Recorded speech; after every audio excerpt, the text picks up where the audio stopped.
Bobby Fischer was only 14 years old when he played this game, but he nevertheless shows great positional understanding as well as technical skills.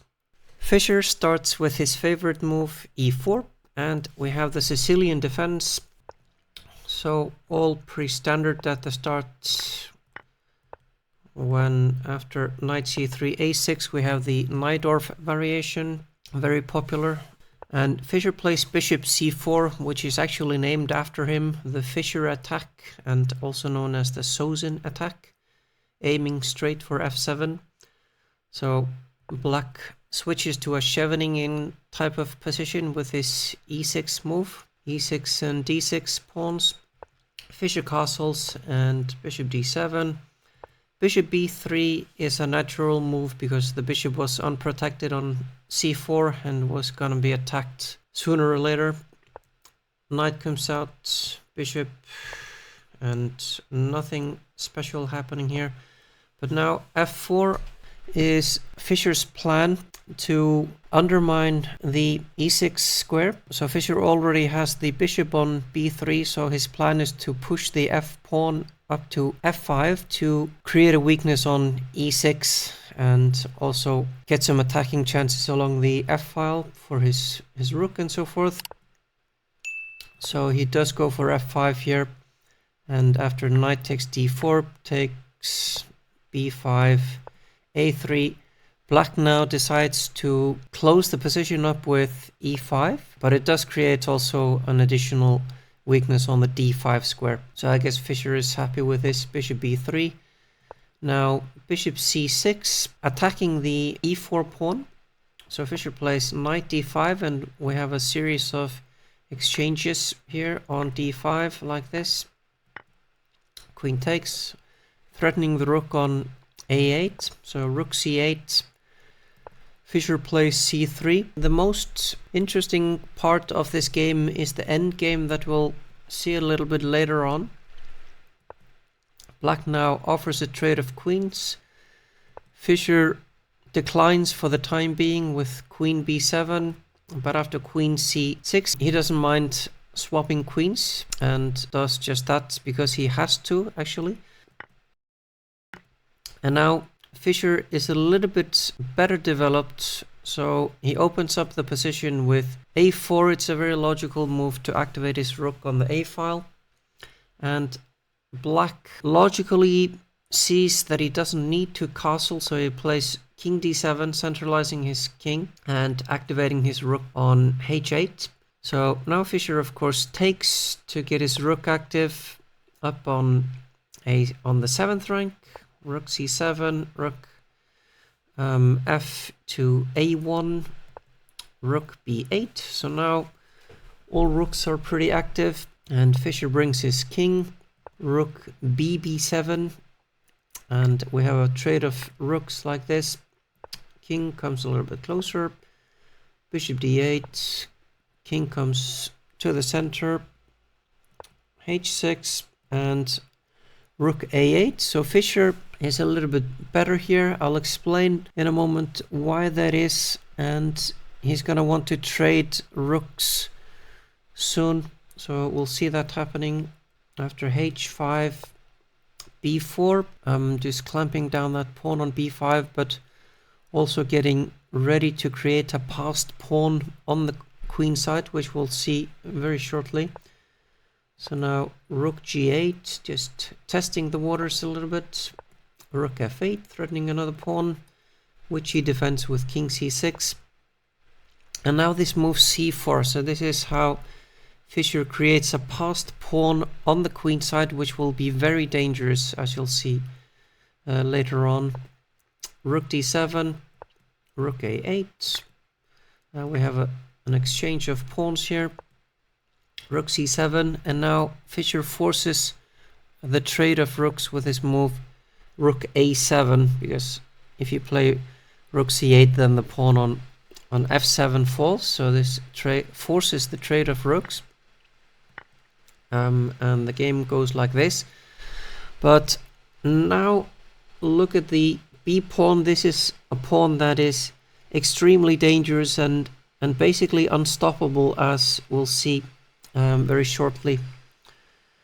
So black tries to develop his bishop a little bit better, but his problem is that there is, as you can see, no way to stop the pawn from going to b5, and after that then there is no way to stop the king, white king, from coming to d5, and then the pawn on d6 will be a huge target. We'll see all of this play out in a moment. So bishop e3 and f6, and here comes the pawn to b5. King has to retreat, and indeed the king comes to d5. Black is just trying to hold on, but he has what we would call a bad bishop, where the bishop is on the same color squares as most of his pawns. So he has a dark squared bishop, and 4 out of 5 pawns are on dark squares, so this creates a lot of weaknesses on the light squares. But also because white has a bishop that is dark squared, the pawns, most of black pawns are targets, and we will see all of this happen. But black's biggest problem is the passed pawn on the b file.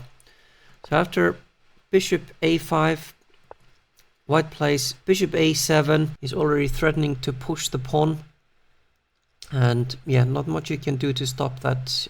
You have to protect the d6 pawn, so before you move the king much. And also, by the way, if you had played something like king c7, then white will just infiltrate via e6, f7, and then just pick up a lot of pawns, so that doesn't work either. So bishop b4, bishop b8, and so you can see that black has to protect the d6 pawn with both the king and the bishop, which is kind of bad news, since white can freely move his passed pawn on the b file. So bishop c5, and now the nice move g3. And what this does is that it puts black in Zugzwang, as we say, which means that no matter what black does here, something will have to give. And so, for example, if we play something like bishop g1, go after the white pawns, black is just nowhere near fast enough after bishop takes, and then white just pushes his pawn. There's the obvious threat of pushing the pawn even further, and then like this, the pawn just promotes very quickly and checkmate is in a few moves as well. So that just completely doesn't work. If you try something like bishop b4 to hang on, and then white can push the pawn, let's say you play bishop c5, white can continue to push like this. If you play, for example, now bishop b4, then of course bishop a7, and then just promote. Also, if you play bishop b6, then takes, and black will just have to give up his bishop like this, and white wins easily. So Cardoso didn't do any of this in the game, actually. He played, if we go back to the position after the Zugzwang move, g3, he tried king e7, but it doesn't work either. Now Fischer played king c6, and you can see that the pawn won't be stopped, or at least you'll have to give up your bishop to stop it. And if he moves his king anywhere, then the pawn on d6 will fall on top of that, so there's just nothing he can do here. Yeah, if you move the bishop, then the b pawn will just continue marching up the board. So desperation sets in, and he tries the move g6 to try to create some passed pawns of his own.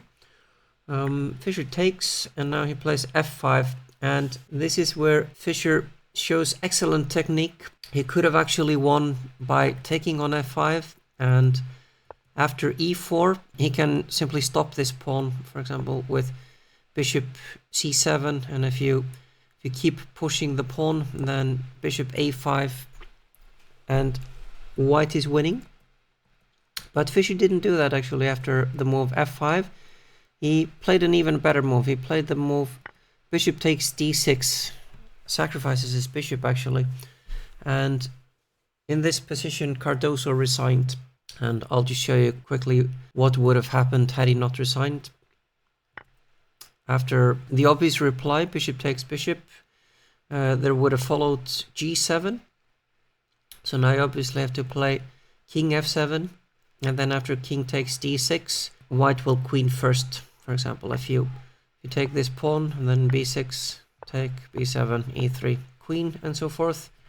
And if you, in this position, instead of taking on g7, if you try to run faster, then b6, e3, b7, e2, and queen, and you do get to queen, but then you get mated very quickly, like this. So, great technique shown by the 14-year-old Bobby Fischer. Thanks for watching today, and I'll see you in the next game.